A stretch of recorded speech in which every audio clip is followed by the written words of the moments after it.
28 gram தங்கம் வெல்லும் பொன்னான வாய்ப்பு. ஸ்கேன் பண்ணி ஜிடிஎன் டாஸ்க் முடியுங்க. அதிர்ஷ்டசாலியாக 28 கிராம் தங்கத்தை வெல்லுங்கள். நாடாளுமன்றத்தில் இருக்கக்கூடிய நிலவரம் என்ன அப்படிங்கறது பார்க்கலாம். 2 நாள் விடுமுறைக்கு அப்புறமா நாடாளுமன்ற மழைக்கால கூட்டத்தொடர் தொடங்கியிருக்கு. தொடங்கின நிலையிலேயே நிறைய பிரச்சனைகளை எழுப்பி 2 அவைகளையும் எதிர்க்கட்சி எம்பிக்கள் அமளியில் ஈடுபட்டிருக்காங்க. இந்த அமளினால 2 அவைகளும் அடுத்தடுத்து ஒத்தி வைக்கப்பட்டிருக்கு.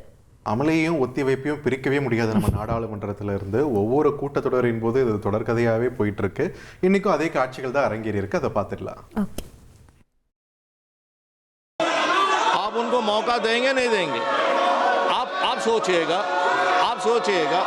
इस तरह ये प्लेकार्ड लेके आना पहली बार कई बार बोल चुके हैं, it is against the norms of the parliament. You can not do this.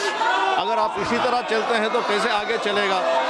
सो सभा की कार्यवाही 2 बजे तक के लिए स्थगित की जाती है. But because the appeal remains unheard for too long, the House will meet again at 2 p.m. today.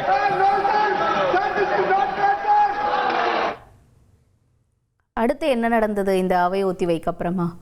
அவை ஒத்தி வைக்க என்ன மறுபடியும் எப்ப கூட போறாங்களோ தெரியல, கலைஞ்சு போயிட்டாங்க. அதுதான் அடுத்து நடந்தது. இல்ல அதுக்கப்புறமா திமுக ஒரு போராட்டத்தை நடத்தியிருக்காங்க. அது பத்தின ஒரு அப்டேட் தான் நம்ம பார்க்க போறோம். அதாவது காவிரி விவகாரத்துல கர்நாடக அரசை கண்டிச்சு நாடாளுமன்ற வளாகத்துல திமுக எம்பிக்கள் ஆர்ப்பாட்டத்துல ஈடுபட்டாங்க.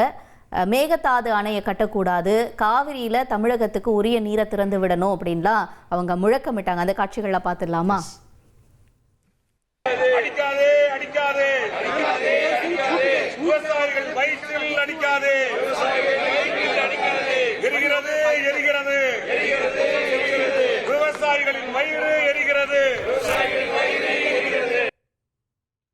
இடைத்தேர்தல் நடந்து முடிந்த சில பகுதிகளில் வாக்கு எண்ணிக்கையானது தொடங்கியிருக்கு அப்படின்றத பார்க்குறோம். பாஜக ஆட்சி நடைபெறும் பீகார், குஜராத், மத்திய பிரதேச மாநிலங்களில் நடைபெற்ற இந்த இடைத்தேர்தல் வாக்கு எண்ணிக்கை தற்பொழுது தொடங்கி நடைபெற்று வருகிறது. குறிப்பா டெல்லியில ஜென்சி தலைமுறை ஒரு பெரிய போராட்டத்தை நடத்தி முடிச்சிருக்காங்க இல்லையா, அங்க இதோட இம்பாக்ட் எப்படி இருக்க போகுது அப்படின்ற ஒரு எக்ஸ்ட்ரா எதிர்பார்ப்பு இருக்கத்தான் செய்யுது. ஆனா பாருங்க, நம்ம தான் மிஸ் பண்ணிட்டோம். இல்லைன்னா நமக்கும் இடைத்தேர்தல் நடந்திருக்க வேண்டியது. ஆனா ஒரு இடைக்கால தடை தற்பொழுது இருக்கிறதால நடக்காம போயிடுச்சு.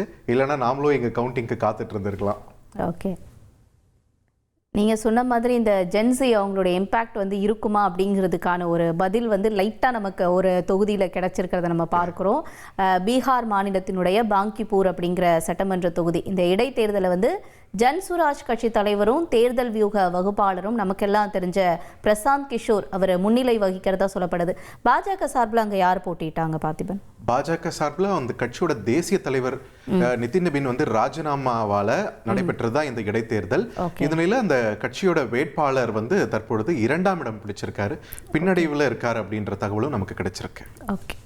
28 கிராம் தங்கம் வெல்லும் பொன்னான வாய்ப்பு. ஸ்கேன் பண்ணி ஜிடிஎன் டாஸ்க் முடியுங்க. அதிர்ஷ்டசாலியாக 28 கிராம் தங்கத்தை வெல்லுங்கள்.